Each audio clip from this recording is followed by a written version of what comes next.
So today we're going to talk about where cancer comes from. Where does cancer cells originate from? Would you believe that cancer cells originate from normal cells? I mean, that's pretty weird. Why would cancer cells come from normal cells? So let's talk about that.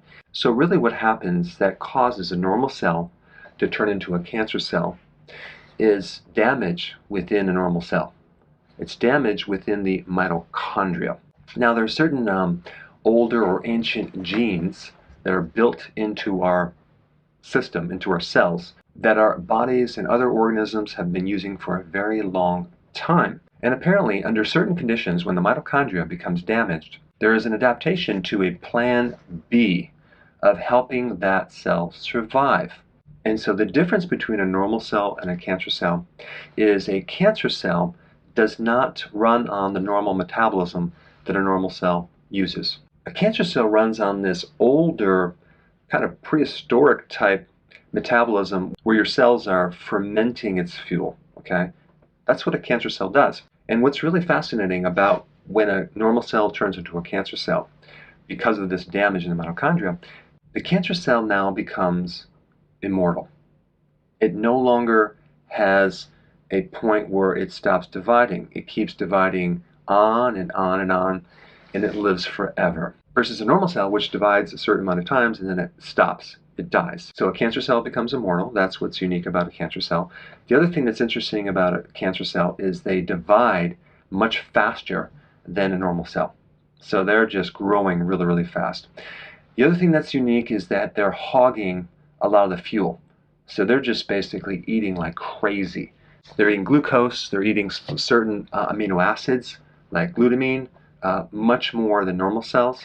And in my last video, I also talked about they can also consume ketones for some of the cellular membranes that they need to survive. Now, the other thing that's interesting about a cancer cell is it migrates into areas of inflammation, okay? Now, this is good data because anything that can decrease inflammation in your body will help you slow down the migration of these cancer cells.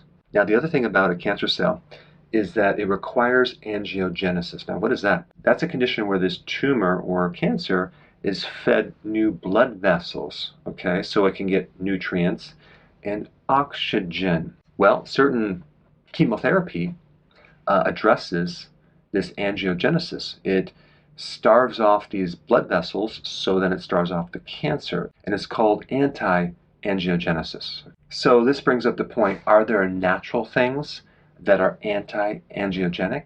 And the answer is yes, there are. And that would be things like wormwood extract, curcumin, resveratrol, green tea, and cruciferous vegetables. So there are certain things like cruciferous vegetables that cause the cancer cells to commit suicide and not your normal cells.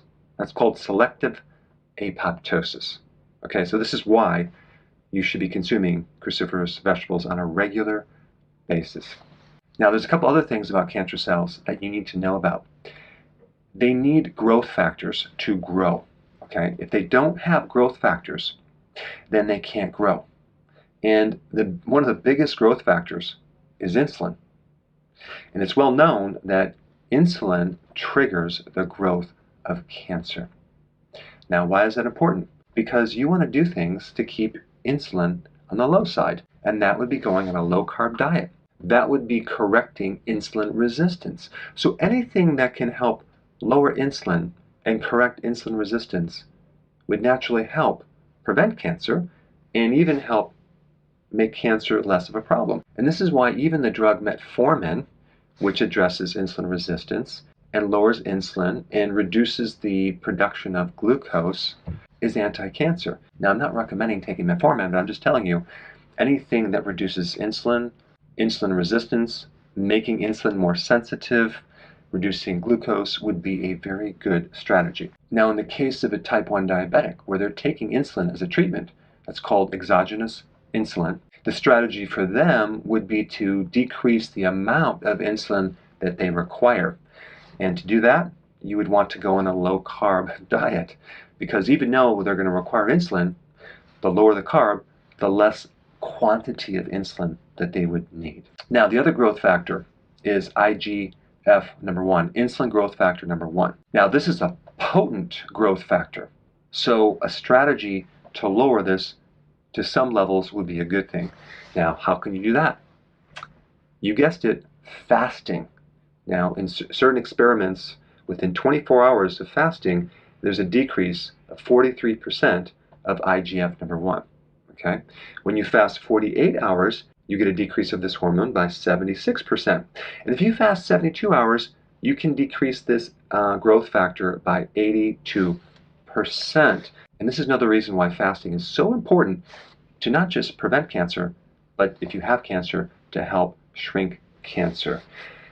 Fasting also stimulates something called mitophagy. That is the recycling and the removal of damaged mitochondria from the system and recycling those into new cells. And as I said before, cancer originates from damage to the mitochondria. Fasting directly helps you reduce the amount of damaged mitochondria. So that would be an important thing to know about. And the last point I want to mention about fasting is that fasting increases the antioxidant network that protect the mitochondria from getting damaged in the first place. So that's another reason why you should do fasting on a regular basis. Now, out of all the things that damage the mitochondria, what are the most important things to know about that? It's the chronic exposure to chemicals, chronic exposure to stress, inflammation, UV, like in too much sun, too much radiation. I mean, I remember before I was a chiropractor, I was an x-ray tech, and I would go to nursing homes with my portable x-ray machine and take x-rays in the nursing home. Would I ever wear a shield? No. Big mistake. So I did that for quite a few years, and I would take these x-rays, bring it to the hospital, get the reading, and then do this thing all day long. And this is just another point about the chronic exposure to radiation. You may think that it's not going to affect me, but if you are an x-ray tech, it can definitely affect you if you're not wearing a shield.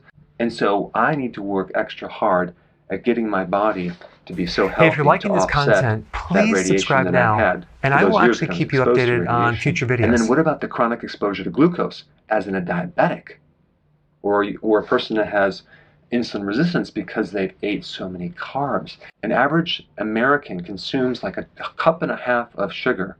If you calculate all the carbohydrates that eventually turn into sugar, a cup and a half every single day. Is that a chronic exposure to glucose? It sure is. And this is why we have such a problem with cancer. So there are certain lifestyle things that you can do to offset this. That's called epigenetics. I've done videos on that. I'll put a link down below. And then we have our own immune system that needs to be strong. There's two specific immune cells that directly kill cancer. That would be the natural killer cells, and that would be the cytotoxic T cells. And both of those can be improved and strengthened if you know how to do it. And even give away a free course on how to bulletproof your immune system. If you want more information about that, I put a link down below. All right, thanks for watching. Hey, before you go, if you're benefiting from any of my content, I would love to hear about your success story. Please share it in the link down below. Hey, if you're liking this content, please subscribe now, and I will actually keep you updated on future videos.